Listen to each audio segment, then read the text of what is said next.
Hi everybody, Karen Hill here. And today I'd like to bring you a technique that helps with PTSD to actually calm down your system that is called bilateral stimulation. It's the same principle that EMDR works with, and I know a lot of you have either used EMDR or are familiar with it. And it's because when we experience a trauma and the rush of adrenaline, that forces the memory to actually be stuck in one side of our brain. That's why it feels like a lot of people talk about how it feels like your brain has been hijacked after you've experienced a trauma or that you're actually in PTSD. Because it's in the side of the brain that experiences it through our senses and not through our language, and it's stuck there and it's playing on a loop over and over. And so the whole idea is to get it from one side of the brain into both sides of the brain working together rather than just being in the one side of the brain. And you've heard of the left brain, right brain. We want to get it into that whole brain state. And one of the easiest ways to do this is through this bilateral stimulation. EMDR is, it's you're watching the finger movements. Well, this is where we're crossing the midline of the body, but still doing the same concept, the same philosophy of moving it from one side of the brain to the other and putting you in a whole brain state. So what you want to do is, first of all, just gently access the memory that you want to calm down. And this also works really well with anxiety. But if it's a traumatic memory that is stuck and you want to calm it down, don't go full blown into it, but just access a little bit. And when you do, access the memory and then give it a number, on that scale of 1 to 10, where is it? 10 being really bad and 1 being not so bad at all. So find out where it is.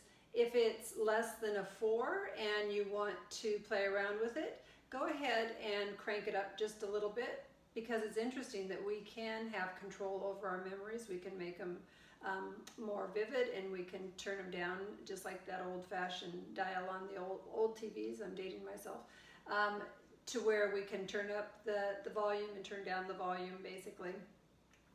And so what you want to do is get the memory accessed that you want to clear. Give it a number on that scale of 1 to 10, and anything over a 4 generally is good to work with. Same thing with anxiety. And once you've got the number and the memory accessed, I want you to go ahead, and this can work with anything. I'm using a little orange here. It can be really anything that you have in your pocket. It can be a pen, your keys, a pencil, anything that you can transfer from one hand to the other. And so what you want to do is just go ahead and transfer whatever you have in your hands from one hand to the other, crossing the midline of the body. Because when you cross the midline of the body, you go from left brain to right brain, left brain to right brain, left brain to right brain, and just keep passing whatever you're holding back and forth. Again, crossing the midline of the body.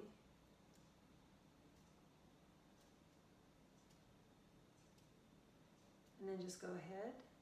And again, like we've done before, stop and check in and see where you're at. See if the memory or the whatever's bothering you, the anxiety, is bringing it down a little bit. Usually, again, this is just enough to step out of it for a moment. And if it's not, just go ahead and do it again. Just keep doing it until you notice that it calms it down.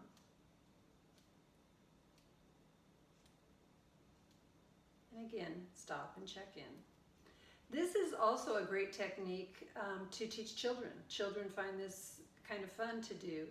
If your kids, maybe you're taking a test and have test anxiety, it's just enough, again, to get that anxiety moving from one part of the brain, the amygdala, the part that it's stuck in, into that whole brain state, and just calming your system down. So give that one a try, and if you're ever needing more help, please remember that if you want to PM me or contact me, I have techniques that I use that are very helpful in actually clearing your PTSD.